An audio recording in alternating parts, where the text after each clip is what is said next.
everyone for joining today on the interview on the Lightman report that was on timestamping this week. A very interesting topic that's been around, as we see in the Lightman report, for a long historical chain of events. And today we also have, besides Alex Lightman, who wrote the report, Sebastiaan van der Lans from wordproof.io. Very welcome, Sebastiaan. Thanks for joining us. I know your schedule is hilariously busy at the moment. Won that Brussels award, I do know that. I would say that timestamping, based on that report, has a long-standing historical need. So, Sebastiaan, do you think that we can conclude that the blockchain protocol for Bitcoin started a whole new era of that timestamp, but then blockchain-based this round? Yeah, you could even say the opposite, maybe, that the timestamp movement started the Bitcoin movement. In 1991, blockchain was invented by Stuart Haber and Scott Stornetta for the purpose of timestamping documents. One of the first white papers, or the first white paper mentioning timestamping, is the one by those two guys. In the Bitcoin white paper, there's a mention to that paper from 1991. So it's the initial use case of blockchain, but it started to get traction. Blockchain started to get traction with mainstream because of the of Bitcoin, of course. So absolutely right. But timestamping and blockchain was a thing that started almost 30 years ago.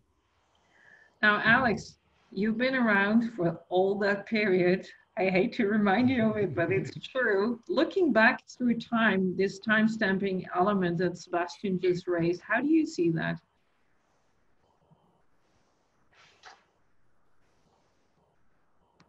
You have to unmute yourself. I don't know what's going wrong. But... So, Alex, okay. You just heard Sebastiaan on the historical background, you know, that's almost dating back 30 years. Now, what's your view on that whole period of timestamping related to the blockchain era that we now have? Well, I had that same paper in my executive course I did for Kingsland University. So yes, that's correct. We are looking at the same source materials. My perspective is that in America, we have something like 888,000 lawyers, and it would be much better. We could save billions of dollars if people could make it a regular practice of time-stamping their documents and authenticating them. We have a flood of fake news, fake documents, and so the more time-stamping, the more we can have objective measures of truth, the better. There's a book, it's one of my favorite books. It's the book I've given away the most. I've given away hundreds of copies, and it's called The Measure of Reality, Quantification in Western Europe, 1250 to 1600. And it says that Europeans took over the world because they had a mania for measurement. And so anytime we can bring objective reality into our subjective emotional world, that's a good thing. Let me grab back on something that I saw in the past, and that was about quantifying, I would say, quality aspects. Isn't that what we're in essence right now doing? Because I think these are all sort of subjective things that we try and quantify and bring into timestamping. Sebastiaan, how do you see that? The thing is, you need to anchor the timestamp you make in society in a way. So what Scott Stornetta did, he rented or he bought a part of the back page of the New York Times, and there they put the hash of the last block on the backside of the New York Times. He did that for years, and in that way there was kind of a way to verify for the public that that it was a secure quality timestamp. Today, what Bitcoin brings and other big public blockchains is a way to anchor and to make sure that there hasn't been tampered with not only the timestamp, but especially with the blockchain itself. So that's a really important thing to bring. Not only with a timestamp, you can prove that a document existed at a specific moment in time, but then the blockchain needs to be secure. So that's to have that quality, Bitcoin is needed. If you now look back into the situation globally. We have a lot of what we call emerging economies. They often lack that history piece of copper wiring to do the phone system. They don't have land registration. You know, based upon that alone, financial inclusion with mortgages, loans is very, very difficult. We now see that, you know, recently Amazon has been granted the permission to launch an immense amount of satellites. I think in total over time, 3,500 of them, to just give internet into everything below Sweden, I read. Do you think that they jump right over that whole, I would say almost 100 years that we developed all these old systems and jump with one big jump into, I would say, the blockchain era, to make their registrations, to sort of, I would say almost to make solid whatever is in transactions? Well, if the question is directed at me, yes, Hernando de Soto, the economist in Peru, who was a victim of terrorist bombing by Sendero Luminoso, the Maoists, they basically wanted the poor to be poor so they would rise up and overthrow the government. And he said, it's all about giving people property rights and making it easier for people to register a business.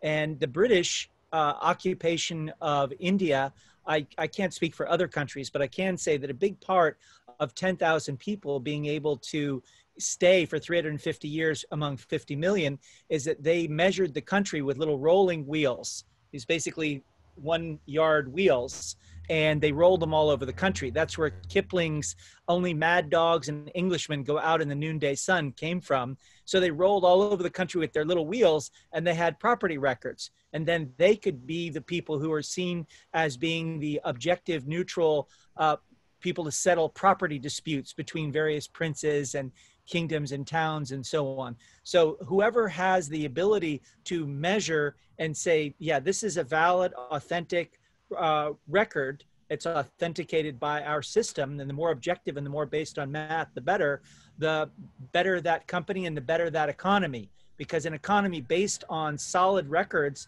that everybody agrees is an objective measure of truth is going to run much faster, going to have a faster GDP, have much greater velocity of money than one that has all this latency built in by people just arguing in disputes that can never be settled. And many things that involve especially innovation.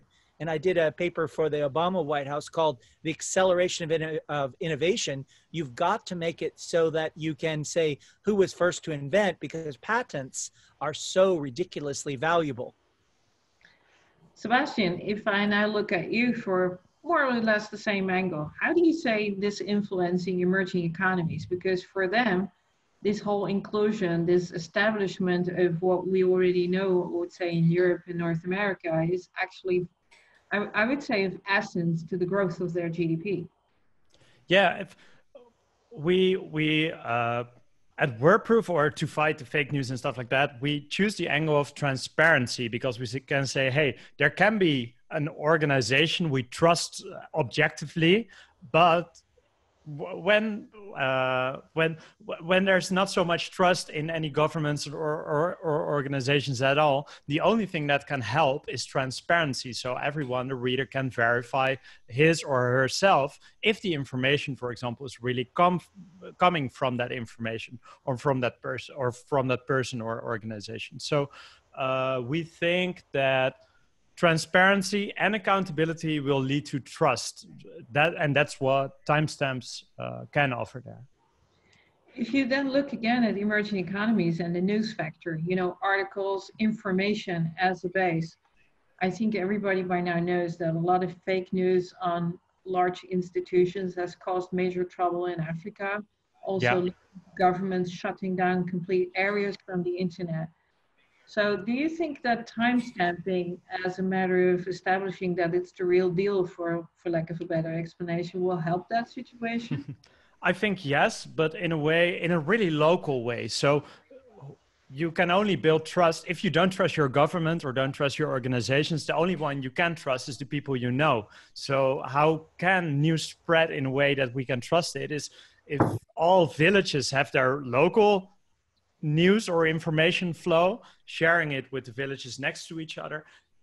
I think going local is the only way to build trust in your own community and then share it with your neighbors, because there are no institutions that are trusted in places where in the undeveloped countries. That's what I think.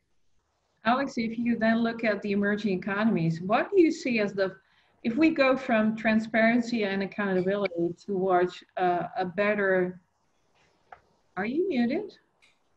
I don't know how this happens. Okay, great. Okay, Alex, I really would like to know is if you look at emerging economies and we say transparency and accountability will build that trust upon information, what do you see as the areas that an emerging economy would need to focus on basically within timestamping to have the largest, I would say, contribution to a faster velocity of money to basically GDP growth because of the current worldwide situation is vital. Capitalism works, and capitalism is based on ownership. And ownership confers 5 things. You have a title, it says that you own it, so you have a title to your house or title to your car. You have a right to buy and sell the thing that you own. If you can't buy it and sell it, then you don't really truly own it. You have a right to get regular updates about management, quarterly reports and annual reports in the case of public companies. You have the right to proportional representation about it. And basically you have the right to, to vote on it or have somebody vote. And so what you want is you want to be able to say, does someone own this house? Does he or she own this share of stock? And if so, where did you buy it? What's the provenance? Who did you buy it from? And where did that person buy it from?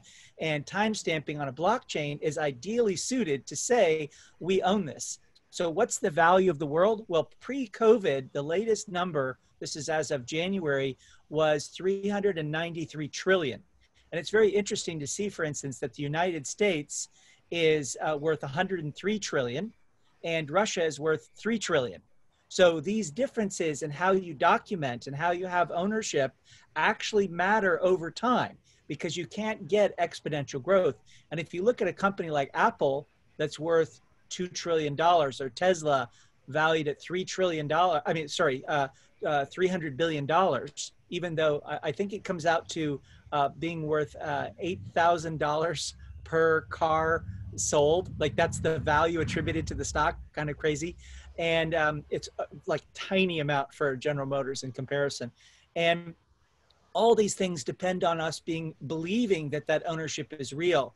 Yuval Noah Harari, in writing the book Sapiens and Homo Deus, he talks a lot about these shared myths. And so these timestamping on a blockchain is one of those things that will make those myths and those stories for collective action much more strong and believable by people regardless of sex, race, age, gender, sexual orientation, all these things that divide us. This is one of those things that unites us. The greatest thing of all that unites us are math and the clock and the calendar and basically computers that put things into binary, and this combines all that into one. So it's a combination innovation for truth and a shared consensual objective reality. And the whole thing, bookkeeping, for example, if you normally, what is a transaction? I buy something, the other one sells it. Both have their administration interpreting those transactions, the double entry bookkeeping. Both have their own reality on what really happened there. You both have the freedom to put it in your books as you want.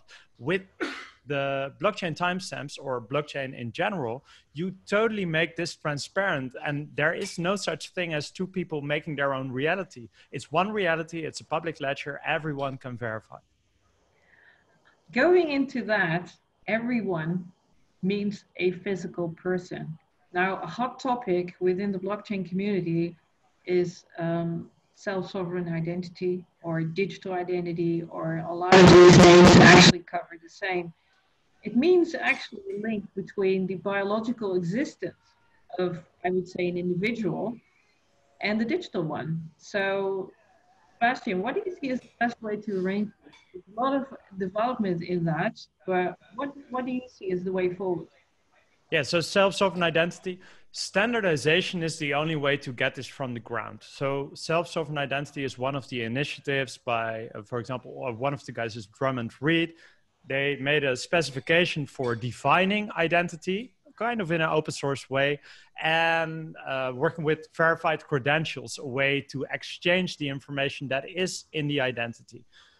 Self-sovereign identity, it's not only for people, it can also be for organizations and also be for objects. For example, a computer will have a self-sovereign identity. A lamp, every device that will be connected to the internet will be an object which will have a self-sovereign identity. What we're aiming for at WordProof, together with people who invented the self-sovereign identity, is making an identity for content. So not only a number, ISBN or whatever, but really make an identity respecting the history of content, who worked on it at what specific moment in time, who approved it. So a column from a CEO needs a timestamp or a fingerprint from the CEO herself, from the legal department, from a communication department, so that content can really respect the governance inside of an organization, how it arises. Self-sovereign identity is a way to specify identities. They always need someone who provides the identities. So for example, when a person could hold a certificate from a university, that certificate is only valid when it's provided by this specific university in Amsterdam or Rotterdam or whatever. With that in place, those identity can be connected to a timestamp. And when someone timestamps content on the internet, the reader can verify if this information really comes from this politician, if it really comes from this doctor, which holds a certificate from this moment in time, from this university, to verify the legitimacy of the information that's provided. Alex, to close this really interesting discussion off, I would really like to know from you, would it be the case that we could say that verifiable content produced in, I would say, mass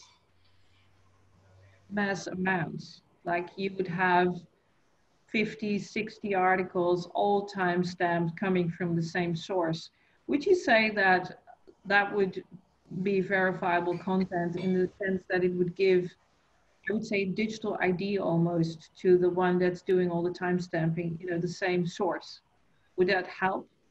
Well, there's this idea that there's a theory of bounded rationality, which says that humans overestimate their ability to see patterns, hence the existence of Las Vegas. People are all betting that they can beat the house or they can win, when statistically those buildings are there because they don't. They win less than they think. So it wouldn't be enough just to have a timestamp on articles. You could make gibberish and put timestamp on it.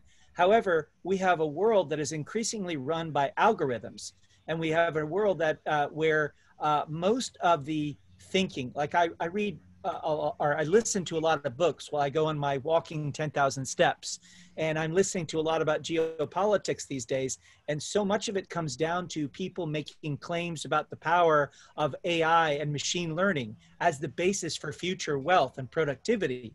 And if you have one country where people are timestamping everything, then that provides objective data for machine learning models and for AI, and that nation can evolve its models much, much faster. It can evolve its sense of truth. And to some extent, the downside of that is that society will replace people with AI much sooner.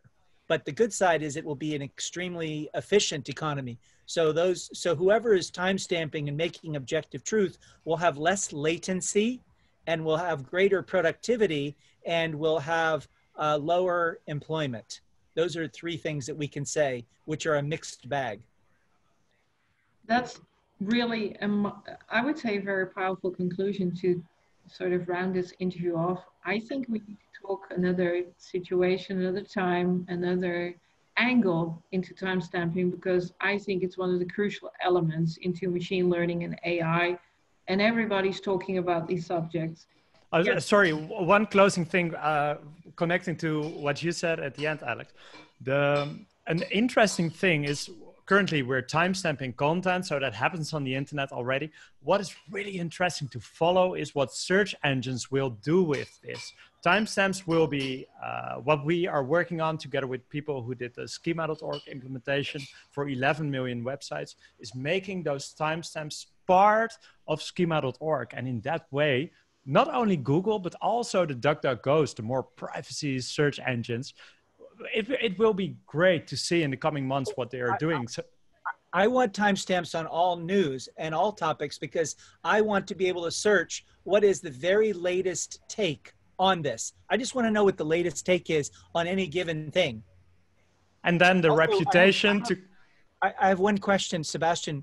What did you get the Annemieke, who's a consummate insider, keeps up with everything, but not everyone has her awareness of what's happening. What was your award for, and why did they give it to you, and why is that making you very popular?